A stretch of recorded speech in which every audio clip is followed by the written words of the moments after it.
Hello, so I'm going to read more of my Elvis book. This is my Elvis book. Um, it's about Elvis Presley.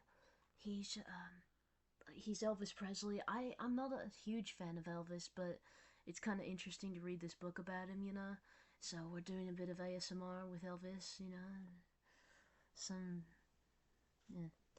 The life and loves of the country boy who became king of rock and roll, 1935 to 1977.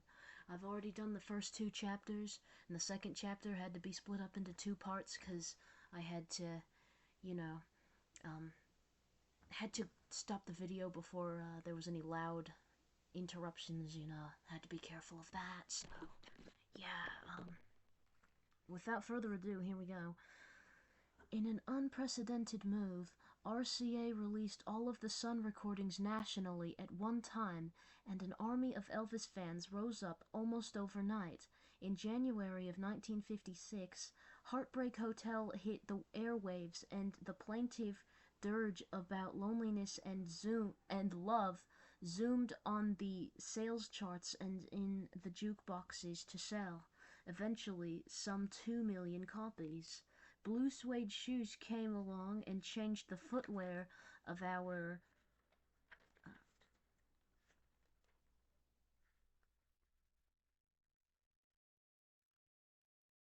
nation's young men, giving the blossoming musical style that was to be known as rock and roll a boot into the heavens and keep it there for years.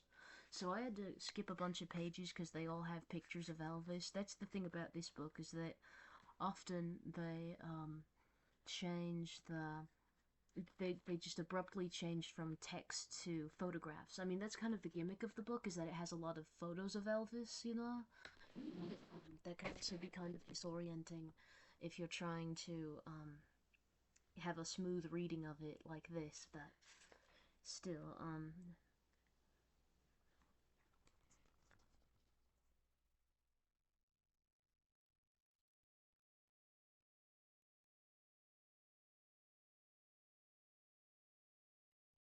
the text on it says, "On road to fame as king of rock and roll, he refined the swiveling hips, slouch and sexy, sneering smile into trademarks that made him millionaire at only 25. Colonel Parker spotted Elvis's charisma early and guided his career from then on, saw it hit first peak in rating triumph uncensored Ed Sullivan program.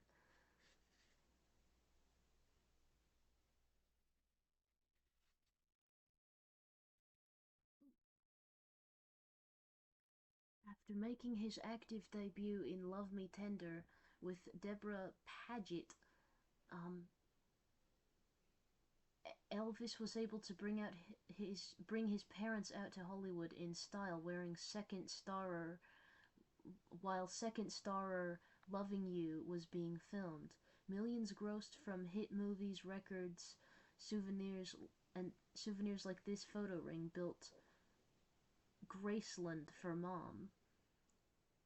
Okay. Sometimes I don't really understand the text very much. Like, I'm reading it word for word, but anyway.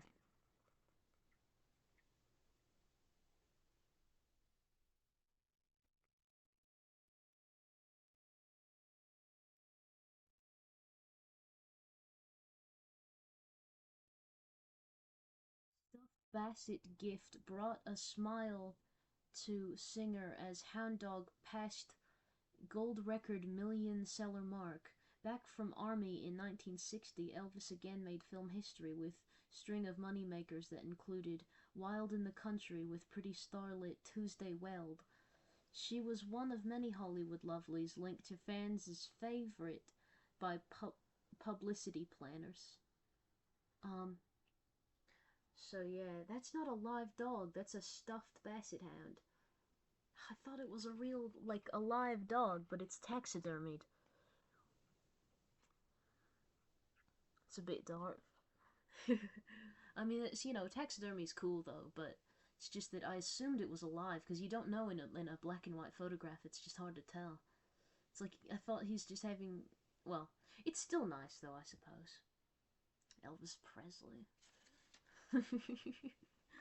um, Scene from Jailhouse Rock showed different Elvis than one shown in GI Blues, and Harum Scarum with his post-service neater look. Yeah, there's like weird cultural appropriative things in this one, I'm pretty sure.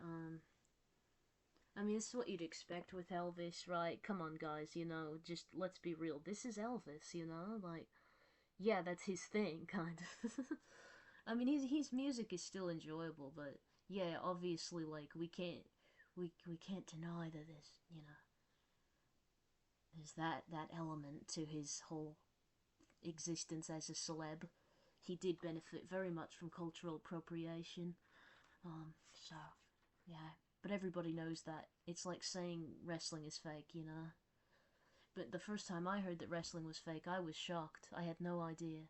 But that's because I was a little kid. Anyway, riding high too at the time were the other Sun label originals I Don't Care, Good Rocking Tonight, Milk Cow Blues Boogie, and You're a Heartbreaker. And Colonel Parker knew how to cash in on their success. As each record was released, stores were flooded with Elvis Presley souvenirs, photo albums, sweatshirts, songbooks, you name it, the Colonel had licensed someone to market. The money rolled in, and the piles of it grew higher as Elvis made one public appearance after another. With each performance, his style developed too. The slouch got more pronounced, becoming almost animal-like. The sneer twisted more, and the hair grew even longer to be swept back in the ducktail, the DA to rival the DA to rival that riding Donald's posterior. Yeah, DA, it stands for duck's ass. I'm aware of these things, these sorts of, you know, 1950s tough guy thingos. I know everything. I was there. Totally, I was there, okay? I'm a time traveler, yes. Okay, but right now I'm in the 70s. I'm in the 70s right now. Ignore the fact that my hair is purple. It is purple. But ignore that, okay? I mean, you can't even tell on screen, but even if you could, ignore it. Because we're in the 70s. But there were people with dyed hair in the 70s, but they weren't hippies. Everything's so complicated. Let's get back to the book. Everything's so stupid. Yeah, I know about duck ass hairstyles though, is the point. Like that's kind of a greaser kind of it's like a rockabilly kind of thing. Yeah. Rockabillys and greasers. I don't know that they're necessarily the same thing, but they're like I they're similar. I think they're kind of the same thing, yeah? Okay, maybe I wasn't actually there. Sorry. Gosh, so mean to me all the time. Not to mention the back to the book now, yeah. Not to mention the gyrating hips that gradually reached a point where they were swiveling almost 360 degrees. My goodness, 360, you say? The fans loved it and screamed for more. Their elders hated it and screamed for an end to what to them was labeled obscene and the work of the devil. From his pulpits across the nation, outraged clergymen decried Elvis's influence on the country's youth. Many editors saw the fast-rising idol as a symbol of an unprecedented rebellion among young people, one that the adults just weren't ready to handle. It was a revolt without cause, long before the days when youth took to the streets to protest what they felt were much more serious depredations committed by the supposedly older and wiser heads. The adulation of Elvis's followers increased almost daily, and the canny colonel capitalized on the loyalty of the fans by supplying them with a crowned head. His label, the King of Rock and Roll, quickly caught on and was to stick to Elvis the remainder of his life. It wasn't to be the only nickname pinned on the king that was to become a permanent adjunct of his future. Elvis's detractors came up with the label Elvis the Pelvis to make fun of his churning torso. Teenage boys who couldn't hack it with the punky clothes and DAs used it to tease the girls screaming for more of their beloved leader. And again, Tom Parker showed his ability to handle a hot property. I feel like I've actually seen black and white footage of teenage boys doing that. Like I feel like now that I think about it, there were I saw it. I cannot give an example or a link or anything. It's just like a sort of familiarity, like someone, some teenage boy, not in the 50s, but in the 60s, doing that kind of swivel with his hips in like a silly way. So like I think I know exactly what they're talking about, but maybe he was just doing a different silly dance. That is possible. Still, I mean, it's not every day that you see a boy dance like that. Even back then, when everyone danced weird.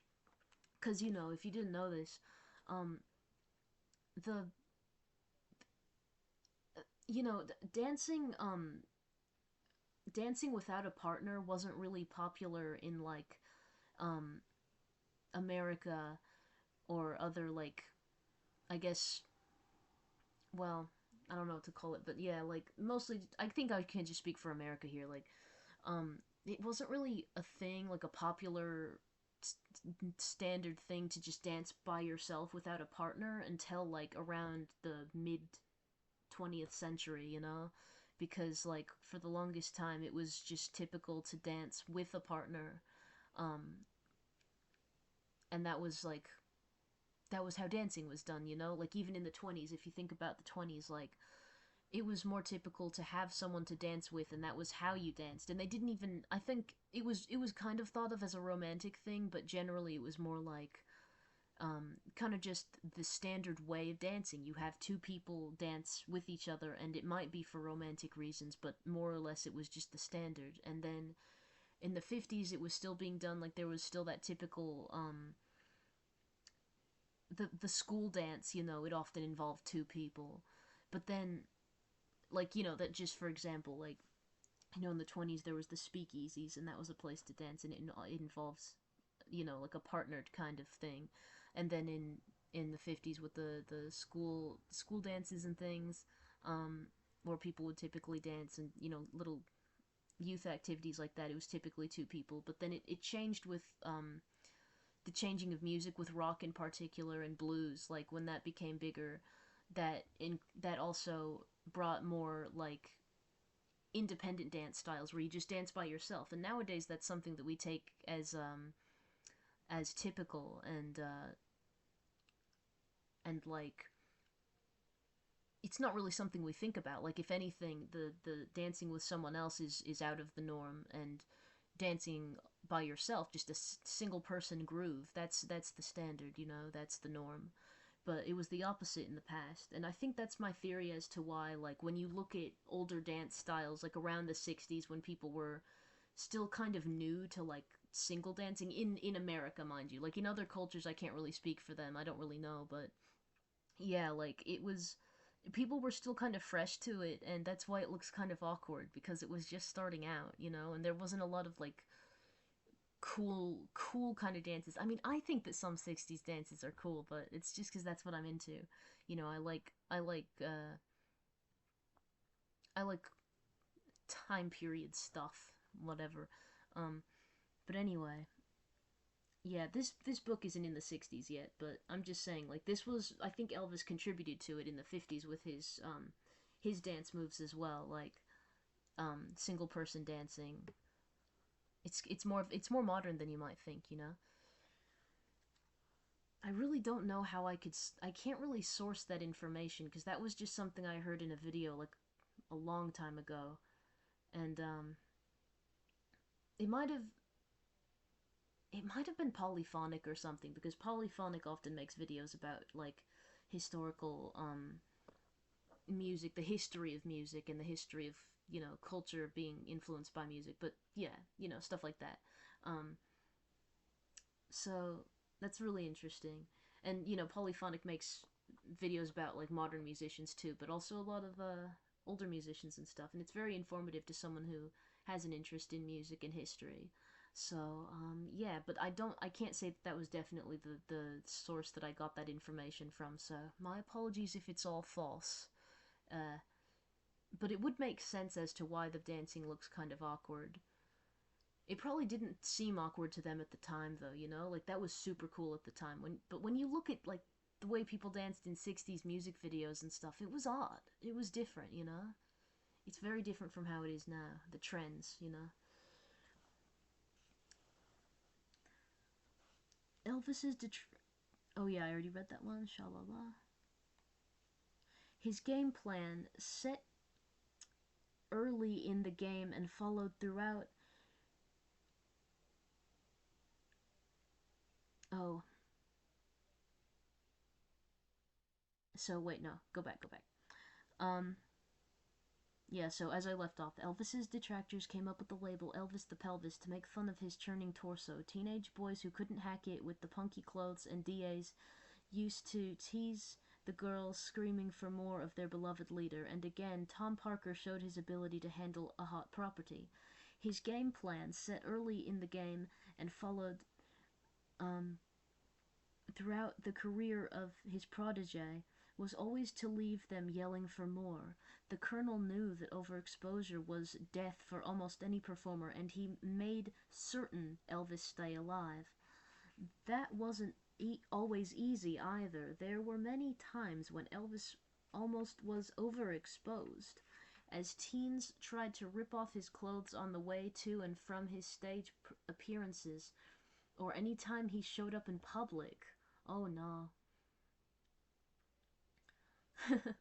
Yeah, that kind of reminds me of that scene in Head, you know, with the monkeys, where the girls rip off the clothes from the monkeys, but then it's mannequins instead of the actual monkeys. Yeah, if you've seen Head, that's a movie about the monkeys. Very interesting. You know, these pop stars from the past.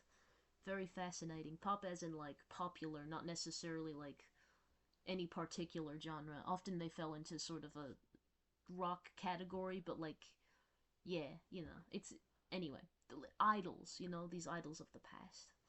Um, the ways it was, the culture, man, they were really handsy, you know, very handsy. Um, on either side, mind you, like this, yeah. Um, more serious were the times his life was literally threatened by the crush of the faithful as they mobbed him whenever he showed his face and that lean, lithe, sexy figure. My god. Oh, that's scary, man. Yeah, it's a bit dangerous for these men. And I suppose women as well, but there was never really anything like that with the girls. I mean, there were like female acts like um the girl groups in the early 60s and what have you, but they weren't really treated like this because I don't think they ever got as big, you know. I mean, there must be creeps, you know. Creeps were a thing, but you know, I suppose there's just not as much awareness about that. But then I don't really know. I don't really know. It was a dangerous time to be famous in the past.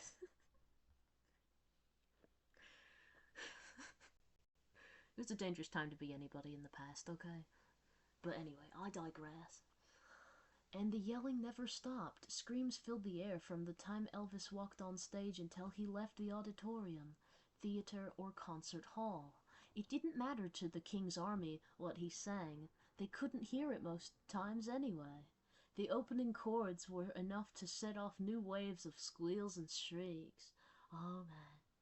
Security men had to be hired to throw up protective walls around the overwhelmed young singer who once had spent so many hours alone. So sad. The madness reached a point where bodyguards had to be added to Elvis's personal retinue. Retinue? Huh? Is that like some kind of is that like some kind of medication? Is that like retinol? Is it like for your skin? Is it skincare? What is this retinue? Is it resume? Repertoire? I'm just messing around.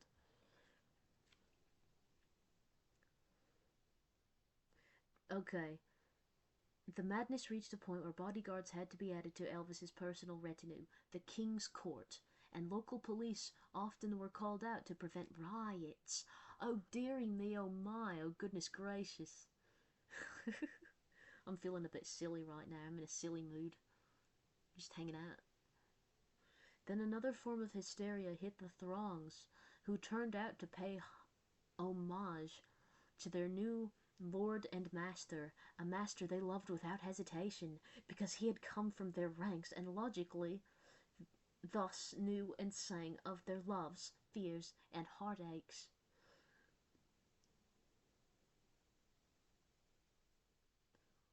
Uh, the fainting began. Women, young and sometimes matronly, suddenly would collapse in the king's presence.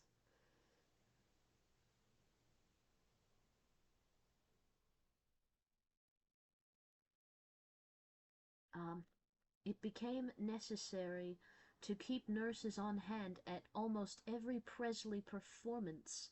Initially, the swooning might have been caused by the pressure of sheer physical strain, going without meals to stand in line for prize tickets to the shows, shoving, screaming until there was almost no air left in tormented lungs, running to catch just one more glimpse of the handsome anti-hero as he was whisked away by limousines behind lines of guards. But eventually, going limp for Elvis became the craze of the moment. Oh my, the swooning fans had become an art form with the fans of Valentino and young Frank Sinatra was refined to the nth degree by Elvis's followers. They collapsed by the scores every time he appeared, whether it was on the stage or off. Record industry sales figures peaks were toppled too. Almost every single record Elvis cut climbed steadily and quickly into the million seller category, and his success was often credited with helping spur record sales in general, bringing alive again what some had believed was a dying industry, mortally wounded by the surging interest in television. Colonel Parker wasn't ignoring the promotional aspects of the stage in the living room, however. TV was one form of exposure he felt would be good for his client, but he wanted it on his terms. He settled on the Tommy and Jimmy Dorsey show, then doing badly in the ratings as the vehicle to prove Elvis's drawing power. The deal was set for 6 appearances, and after the first one, there was little doubt that Elvis was the king. The Dorsey program leaped ahead of its competition, the popular Barry Como. Oh, Perry Como, sorry, not Barry Como. I misspoke. Elvis's pelvis twirling on the program before a national audience only served to enlarge the controversy over his influence on young people, while the bickering swirled, much like him, my own personal joke. Elvis twirled. Oh, wait, they already made their own joke.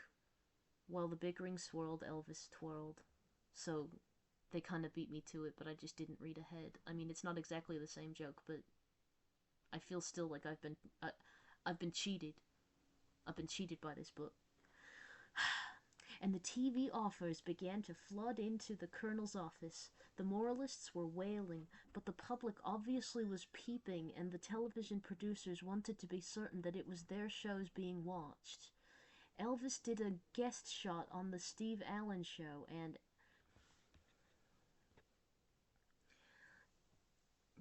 my sister was in the hallway. Hopefully that wasn't too loud, but it probably was.